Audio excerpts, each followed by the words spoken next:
जय बिहारी जी की। आज मैं आपको कृपा मंजरी भाग 1 का अध्याय 27 श्रवण कराने जा रही हूँ।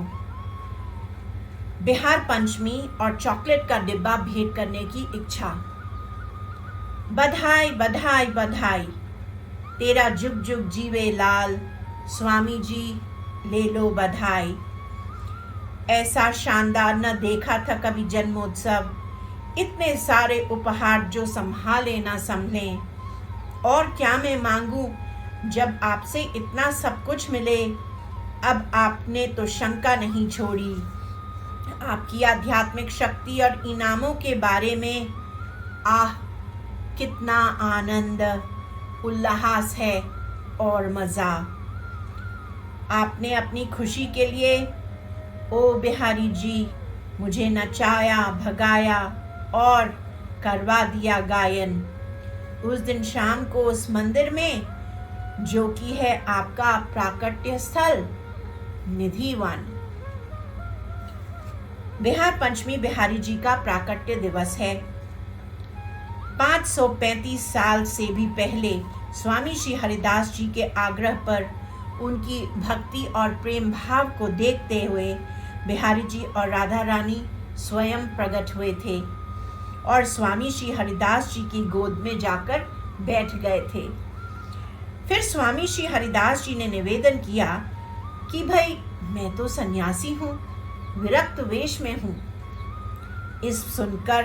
इस बात को सुनकर वे दोनों एक ही बन गए, जिससे उन्हें उनकी सेवा करने में सुलह हो, आसानी हो। साधारणतया बिहार पंचमी को बिहारी जी के प्राकट्य दिवस या जन्म दिवस के तौर पर काफी उत्साह और धूमधाम के साथ मनाया जाता है। मैं भी उस दिन काफी उत्साहित थी। श्री अनंत दास भी इस उत्सव को देखना चाहते थे, इसलिए मैंने उन्हें भी आमंत्रित किया था। जैसे कि हम घर से मंदिर के लिए निकले, मैंने श्री अनंत दास जी को बोला कि किसी दुकान पर रुककर हम कुछ चॉकलेट खरीद लेंगे, क्योंकि मैं बिहारी जी को उनके प्राकट्य दिवस पर कुछ चॉकलेट्स उपहार में देना चाहती थी। किसी कारणवश हमें अपने रास्ते में कोई भी दुकान नहीं मिली। हम स्नेह बिहारी जी मंदिर तक पहुंच गए और बांके बिहारी जी की तरफ जाने लगे। श्री अनंत दास जी बोले कि मैं चॉकलेट्स लेने जाता हूँ और चॉकलेट्स लेकर मंदिर पहुँचता हूँ, आप धीरे धीरे आगे बढ़िए।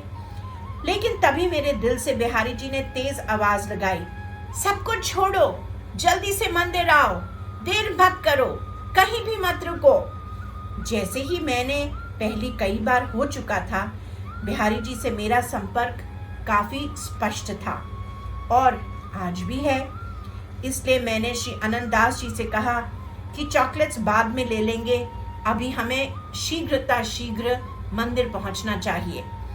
मैं सीढ़ियां चल ही रही थी कि एक महिला भक्त रजत, जो कि दिल्ली में रहती है, मेरे पास आई और बोली, मैं आपका करीब 1 घंटे से इंतजार कर रही हूँ, आज आप कुछ देर से नहीं आई। मैंने उनसे पूछा कि आप मेरा क्यों इंतजार कर रही हैं? उन्होंने मुझसे कहा कि मैं आपके लिए चॉकलेट्स का डिब्बा लाई हूँ और मैं आपको आपके जन्मदिन पर चॉकलेट्स का उपहार देना चाहती थी।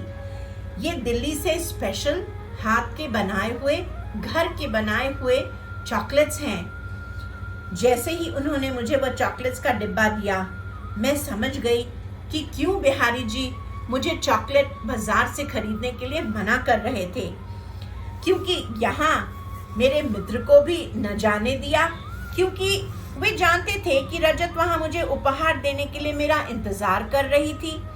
बिहारी जी ने यह भी सोच लिया था कि अब ये मेरा उपहार नहीं, मेरी तरफ से उनके लिए उपहार है। इस तरह से रजत पर कृपा करते हुए मुझे भी खुश कर दिया।